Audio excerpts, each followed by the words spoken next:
గీతంగా జయ జయ హే తెలంగాణ, రాష్ట్ర చిహ్నం తెలంగాణ తల్లి విగ్రహాల్లో మార్పులు. టీఎస్ ఇకపై టీజీ ఆమోదం తెలిపిన రాష్ట్ర కేబినెట్. 500 రూపాయలకే సిలిండర్, 200 యూనిట్ల లోపు ఫ్రీ కరెంట్ స్కీమ్లకు బీసీ కులగణనకు గ్రీన్ సిగ్నల్. ఈ నెల 8 నుంచి అసెంబ్లీ సమావేశాలు, 10న బడ్జెట్, త్వరలోనే మెగా డిఎస్సి. వివరాలు వెల్లడించిన మంత్రులు శ్రీధర్ బాబు, పొంగులేటి శ్రీనివాస్ రెడ్డి. అందేశ్రీ రాసిన జయ జయ హే తెలంగాణ జననీ జయ కేతనం గీతాన్ని తెలంగాణ రాష్ట్ర గీతంగా రాష్ట్ర కేబినెట్ ఆమోదించింది. రాష్ట్ర చిహ్నం తెలంగాణ తల్లి విగ్రహంలోనూ మార్పులు తీసుకురావాలని నిర్ణయించింది. వాహనాల రిజిస్ట్రేషన్లు, ఇతరత్ర వంటి వాటికి సంబంధించి టీఎస్ ను టీజీగా మారుస్తూ ఆమోద ముద్ర వేసింది. 6 గ్యారంటీల్లో 500కే గ్యాస్ సిలిండర్, 200 యూనిట్లలో ఉచిత కరెంట్ స్కీమ్లకు కూడా గ్రీన్ సిగ్నల్ ఇచ్చింది. ఈ నెల 8 నుంచి అసెంబ్లీ సమావేశాలు నిర్వహించాలని నిర్ణయించింది. 10న ఉభయ సభల్లో బడ్జెట్ ను ప్రవేశపెట్టనున్నారు. 500కే గ్యాస్ సిలిండర్, 200 యూనిట్లలో ఉచిత కరెంట్ స్కీమ్ల అమలు ఎప్పటి నుంచి అనే దానిపై అసెంబ్లీ సమావేశాల్లో సీఎం రేవంత్ ప్రకటన చేయనున్నారు.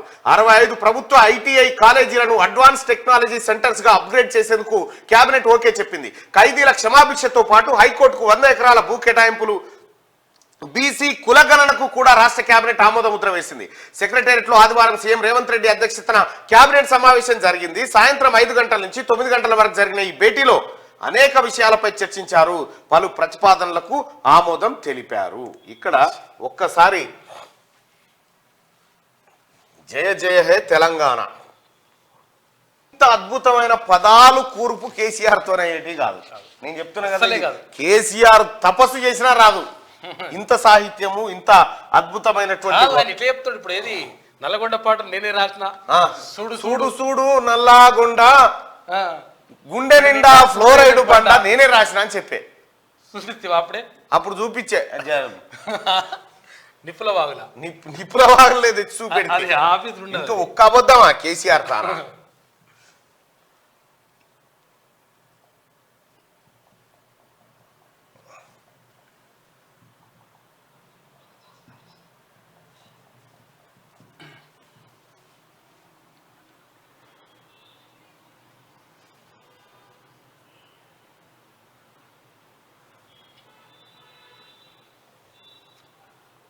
ఇదేందో మళ్ళా ములికివాయ గిలికివాయ అని నేనే రాసినాను మళ్ళీ చెప్తున్నాను. కేసీఆర్ కుట్రలు, అయ్యో రామరామ. ఈ రామక్కనే కేసీఆర్ కోపం వచ్చింది ఈసారి. రామక్క నడువు నడవే రామక్క అని పెట్టిండు. అయితే రామక్క అంటే ఏ పార్టీ చూసినా రామక్క అయితే ఎవరు కోటేస్తావు అంటే చెప్తున్నా ఆయన, నేను రామక్క కోటేస్తాను. అయితే కేసీఆర్ అసలు ఆ పాట రాసింది కోదార్సీనో ఎవరో రాసిరు ఉందా? ఒక్కసారి చూడరు నాయన. కేసీఆర్ లలిత కళలు ఎట్లుంటే ఒక్కసారి చూడరు. అప్పుడే పుస్తకం వచ్చింది, అప్పుడే పుస్తకం అప్పుడే వచ్చింది. కేసీఆర్ అప్పుడే చెప్తుండు, చూడు చూడు నల్లాగొండ గుండె నిండా ఫ్లోరైడ్ బండ నేనే రాసిన అని చెప్పిండు. పంపినా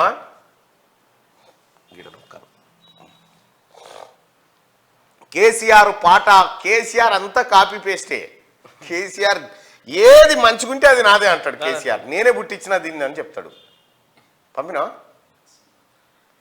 అది నేనే పుట్టించినా దానికి జన్మనిచ్చింది నేనే అని చెప్తాడు. ఏది మంచిగుంటే, ఎక్కువ సపోర్ట్లు దేనికి వస్తే అది నాదని చెప్తాడు కేసీఆర్. ఇంకా అనేక 70-80 వేల పుస్తకాలు ఎందుకు చదివినో నాకే తెలియదు అంటాడు. మీకు తెలియదు ఇంకో అంటాడు. ఏం చెప్తాం కేసీఆర్ గురించి? ఎంత చెప్పినా తక్కువ. ఇగో ఒక దోస్త్ కాల్ చేసి చూద్దాం. హలో హలో నమస్తే, బాగున్నా? ఎవరు? కిరణ్. హలో కిరణ్. నమస్తే అన్న, బాగున్నారా? నమస్తే అన్న, బాగున్నానే.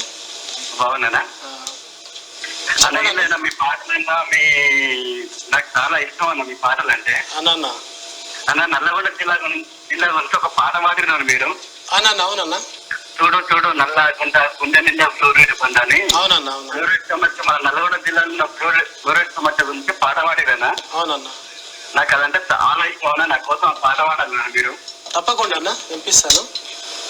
ఓకేనా? Thank you so much Kiran గారు. బాయ్.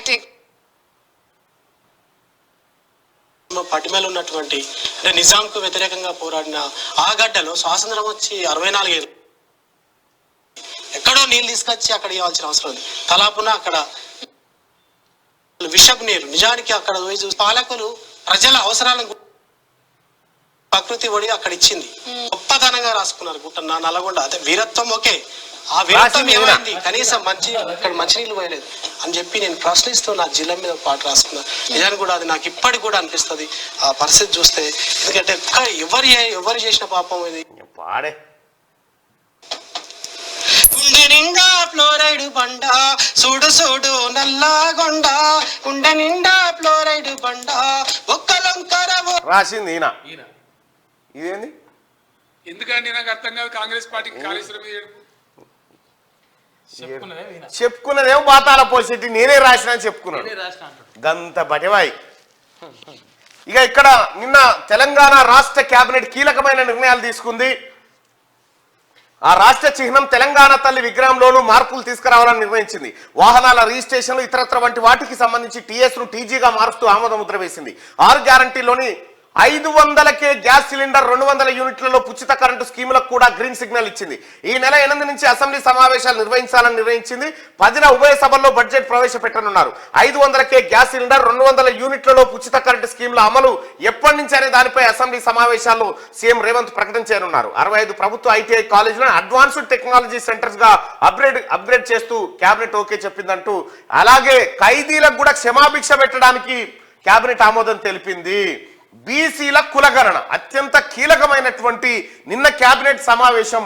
ఆదివారం సెలవు దినం కూడా కేబినెట్ సమావేశంలో తీసుకున్నటువంటి నిర్ణయాలు హ్యాట్సాప్ చేయాలి. ఇవన్నీ ఇంప్లిమెంట్ అయితే తెలంగాణ రాష్ట్రం ఆత్మగౌరవమే. కేసీఆర్ ను గద్దె దించింది. కేసీఆర్ అహంకారానికి తెలంగాణ ఆత్మగౌరవానికి మధ్య జరిగిన పోరాటం, మొన్న జరిగిన ఎన్నికలు ఉత్త పోరాటం కాదు. ఇవాళ ఆత్మగౌరవాన్ని ప్రతిబింబించే అంశాలన్నీ తెర మీదకి వస్తున్నాయి.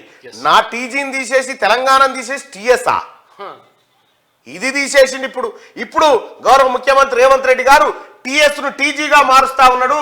జయ జయ హే తెలంగాణ గీతాన్ని తీసుకొస్తా ఉన్నాడు.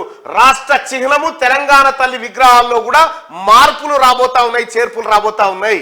ఈ విగ్రహం ఇంకో గామె లెక్క ఉందట, అందుకని మార్చేస్తారు. ఆ విగ్రహం కల్వకుంట్ల కవిత లెక్క ఉంటది అని చెప్పి గతంలో కూడా చాలా వచ్చినాయి, ఆరోపణలు వచ్చినాయి. సో ఈ నేపథ్యంలో గవర్నమెంట్ తీసుకున్న నిర్ణయాలు నిజంగా హ్యాట్సప్గా. మెగా డిఎస్సి కోసం వివరాలు సేకరణ.